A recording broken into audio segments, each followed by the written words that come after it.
खबर शामिल करते हैं रावलपिंडी से और रिपोर्ट कर रहे हैं हमारे ब्यूरो चीफ मलक नदीम। साबिक जज राना शमीम सहाफियों के सवाल पर गुस्से में आ गए। जज राना शमीम ने पहले चुप साध ली और फिर नो कमेंट्स कहते रहे।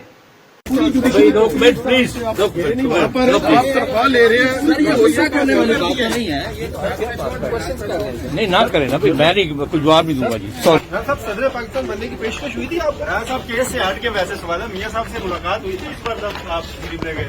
राना साहब छोड़े सर, ये बता दें कि आपने शुमाली इलाका जाके सैर की? राना साहब, आपको याद है जो आपने बयान हल्की में चीजें नोट डाउन करवाई हैं, आपको वो भी याद नहीं है सर?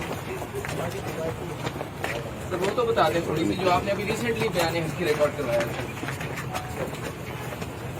राणा साहब, अटॉर्नी जनरल ने कहा है कि 3 साल पहले की बात तो आपको याद है, 20 रोज पहले की याद नहीं है। इस पे कुछ कहेंगे? आपने बयान हल्की दिया है, पूरी जुडिशरी मुतनाज़ा होगी है आपके इस बयान हल्की की वजह से। इस पे आप कुछ कमेंट करेंगे? तमाम जजेस को क्वेश्चन कर दिया है, आप क्या कुछ बोलेंगे? आप खुद भी जज हैं सर। No comments please. आपने यूनिवर्सिटी के वाइस चांसलर, आपने पूरी जुडिशरी को क्वेश्चन कर दिया है। No comments please.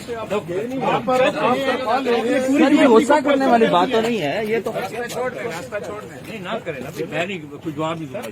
सर जवाब तो देना पड़ेगा, आपने एक बयान हल्की दिया है।